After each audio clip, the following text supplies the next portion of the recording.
Hello guys, मैंने online से कुछ सामान मंगाए थे जो मैं आप लोग के साथ शेयर कर रही हूँ और कैसा आया वो भी बताती हूँ। तो ये हस्बैंड ने ऑर्डर किया था जो हम लोग का स्टैंड था, स्टैंड फुल में लगाने के लिए, क्योंकि बहुत खाली खाली लग रहा था, इसलिए वो मंगाया हस्बैंड जी ने।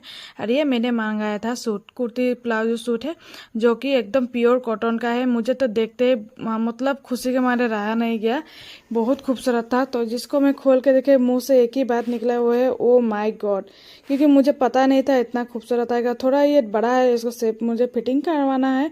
और ये पेन भी जो है वो भी है, दुपट्टा है, दुपट्टा भी पूरा प्योर कॉटन का है, पूरा मेरा जैसा। मुझे लेने के लिए ऐसे दुपट्टा बहुत अच्छा लगता है, लेकिन बड़ा होने से अच्छा लगता है। वो भी बहुत बड़ा था। और ये और एक आया है सूट, ये सूट नहीं है, ये सिंगल कुर्ती है जो फ्लिपकार्ट से मैंने दोनों फ्लिपकार्ट से मंगवाया है। ये भी बहुत खूबसूरत था। तो मैं ऐसे सेम एक पहन चुकी हूँ पहले, जो कि मुझे बहुत कंफर्टेबल लगा। ये भी बहुत खूबसूरत लग रहा है। आप लोग